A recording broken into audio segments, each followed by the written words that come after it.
रात्रि को मजूमदार सोने से पहले कुछ पढ़ रहा था कि उसकी पत्नी ने टोका, आज तुम्हारे बहुत से मित्र आए। मजूमदार ने बिना उसकी ओर देखे हुंकारा भर दिया। खूब मौज मजा रहा। पत्नी ने उसके हाथ से पुस्तक छीन ली। क्यों पड़े हो उस लड़के के पीछे? पहले तो कभी तुम नरेंद्र के इतने विरोधी नहीं थे। मजूमदार ने क्रोध से उसकी ओर देखा। पहले कभी उसने मेरा कुछ छीना भी नहीं था, तो अब क्या छीन लिया? जो संसार त्याग सन्यासी हो गया, वह किसी का क्या छीन सकता है? मजूमदार तमतमा उठा। मैं 10 वर्ष पूर्व भी अमेरिका गया था, जानती हूँ। मेरे भाषणों के आधार पर मुझे वहाँ एक श्रेष्ठ वक्ता, धर्म व्याख्याता और आध्यात्मिक पुरुष माना गया था।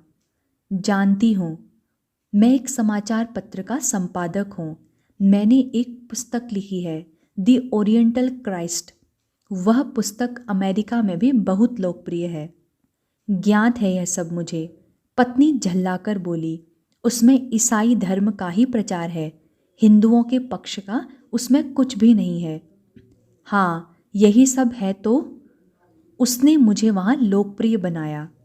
इस बार भी जब तक वह नरेंद्र धर्म संसद में बोला नहीं था, तब तक सब ठीक था, किंतु तुम्हारी बारी आई, तुम संसद में बोले।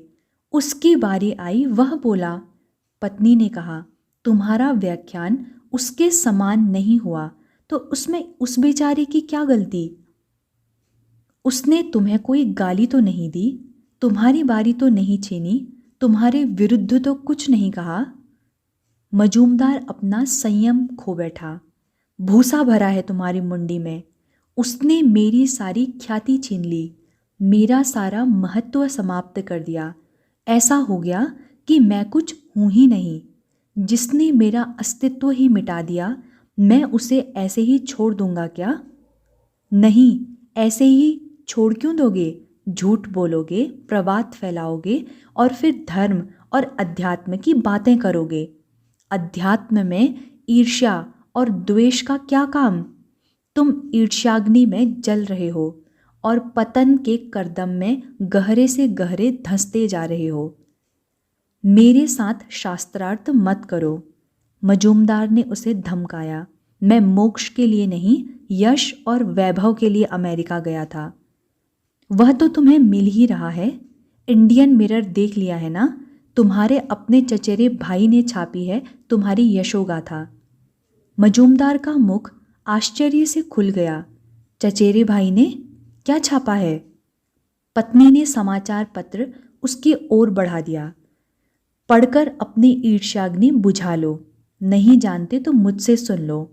ईर्ष्या अपने आधार को ही जलाती है। जलोगे तुम ही, नरेंद्र का कुछ नहीं बिगड़ेगा। पत्नी चली गई और मजूमदार ने समाचार पत्र उठा लिया। The Indian mirror, Calcutta, 10/4/1894।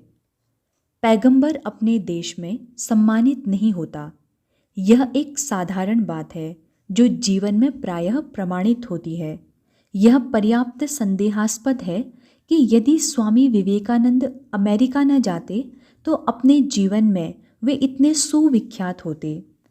स्वामी की सफलता के लिए उदार हृदय अमेरिकियों का धन्यवाद किया जाना चाहिए। यह हमें ज्ञात है कि स्वामी अपने अमेरिकी श्रोताओं को हिंदू धर्म की ओर कितना आकृष्ट कर पाए हैं।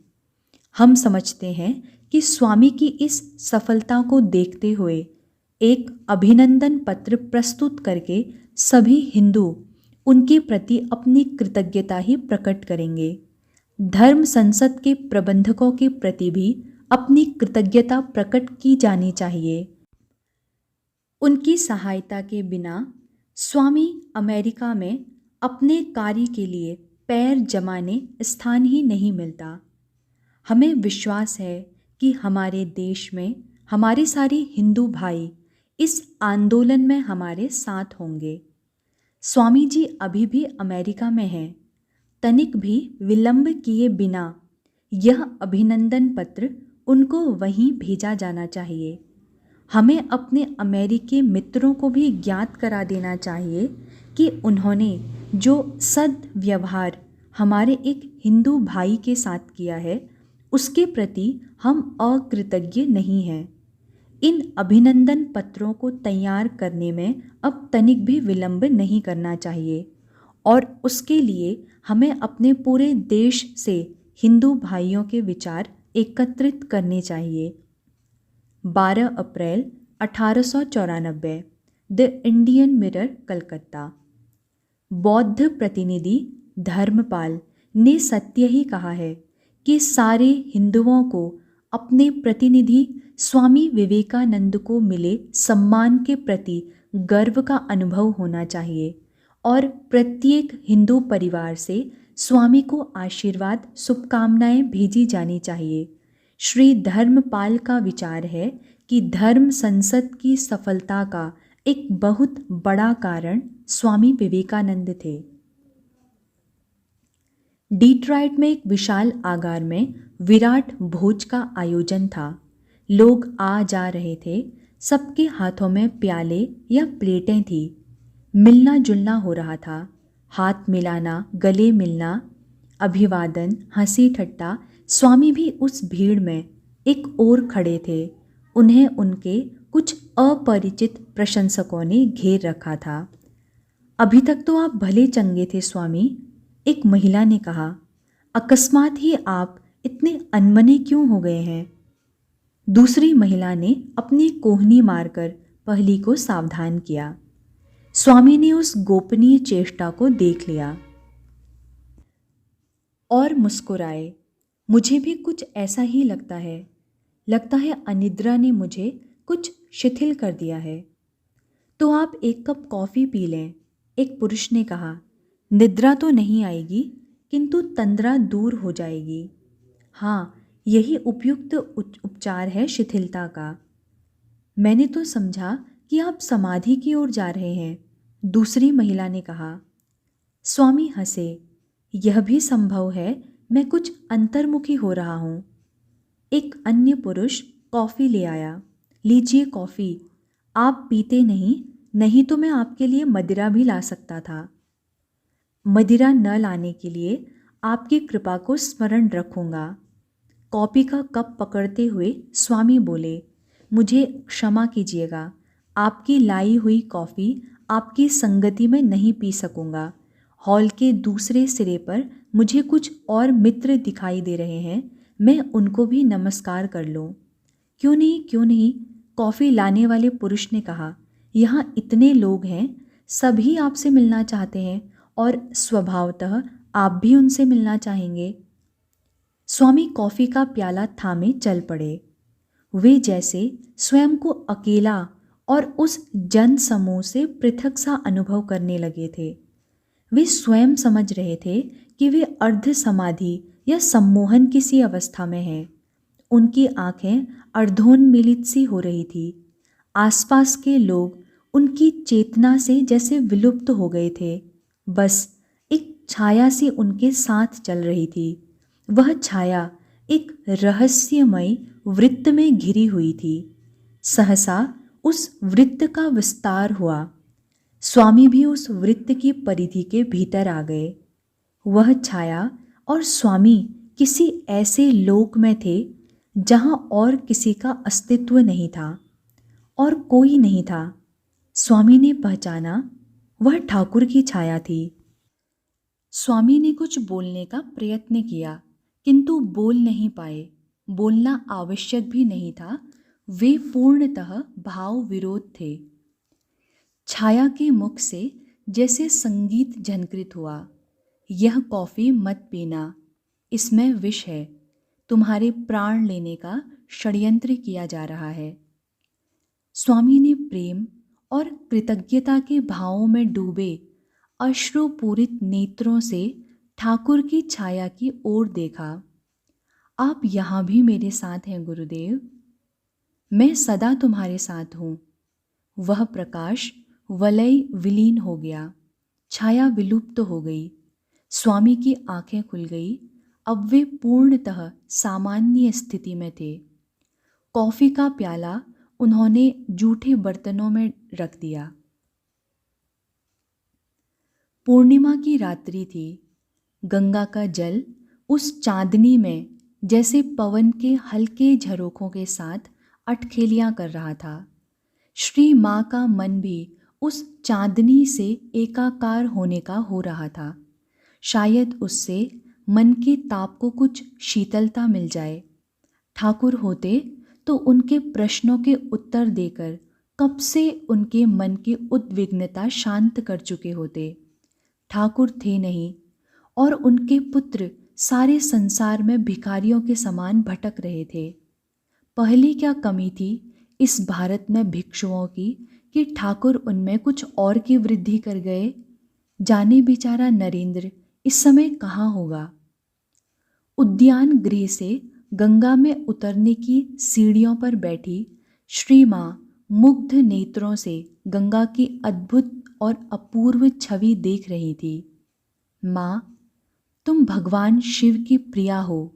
उन्होंने तुम्हें अपने शीश पर धारण कर रखा है। तुम उनकी प्रकृति हो, त्रिगुणात्मक प्रकृति। यह सब तुम्हारी ही तो माया है।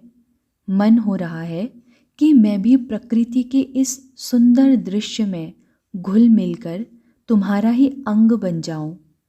तुम्हें यह सौंदर्य प्रभु से मिला है। ईश्वर का अपना ऐश्वर्य हो तुम, इसीलिए तो अलौकिक हो, लोकोत्तर है तुम्हारा यह सौंदर्य।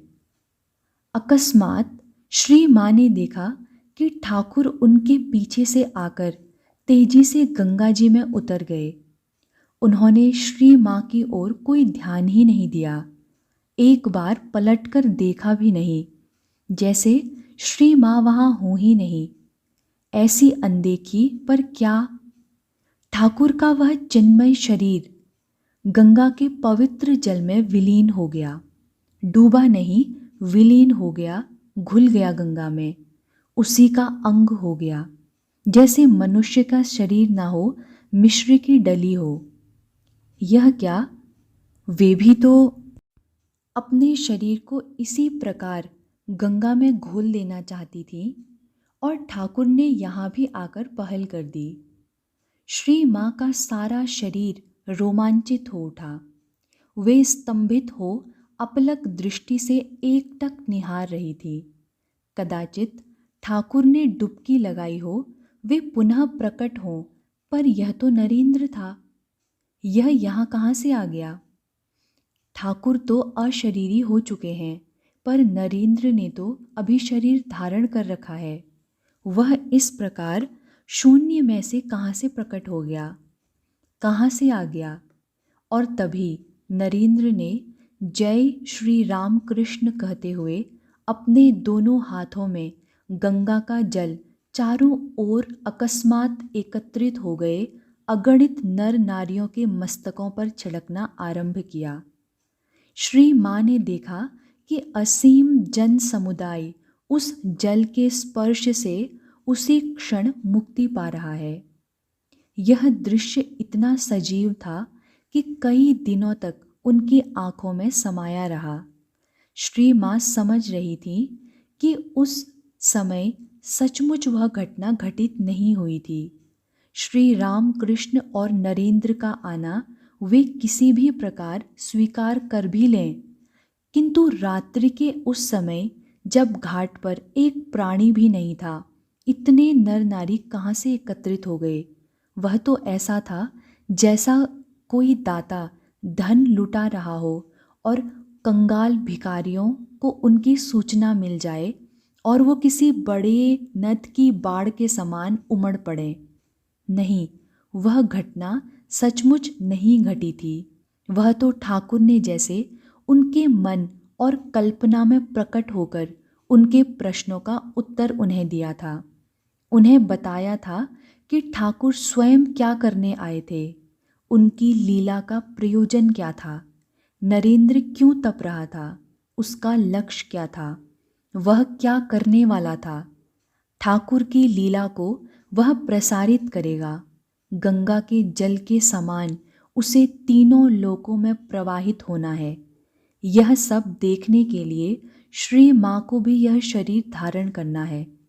नरेंद्र ने जाते हुए कहा था कि अब वे ही उसकी माँ हैं, तो माँ को अपने पुत्र की तपस्या को देखने के लिए जीवन धारण करना होगा, उसको परामर्श देना होगा, उसे मार्ग दिखाना होगा, उसकी कीर्ति का सुख देखना होगा और ठाकुर की लीला से लाभान्वित होने वाले लोगों को आशीर्वाद देना होगा। मैंने अपनी आँखों से देखा है कि ठाकुर का सूक्ष्म शरीर तुम में समा गया है। ठाकुर ने यह इसलिए दिखाया होगा कि मैं तुम्हारे विषय में अधिक चिंता न करूं, किंतु चिंता तो मुझे करनी ही होगी। माँ अपने पुत्र के विषय में चिंता किए बिना कैसे रह सकती है। यह पुस्तक यहीं पर समाप्त होती है। इसे सुनने के लिए आप सभी का धन्यवाद। अगली पुस्तक स्वामी शारदानंद द्वारा लिखित श्री राम कृष्ण लीला प्रसंग इसी चैनल पर अपलोड की जाएगी। आशा है कि इसी पुस्तक के समान वह भी हमारी आध्यात्मिक जिज्ञासा व श्रद्धा को और अधिक बढ़ाने में हम सबकी सहायक होगी। धन्यवाद।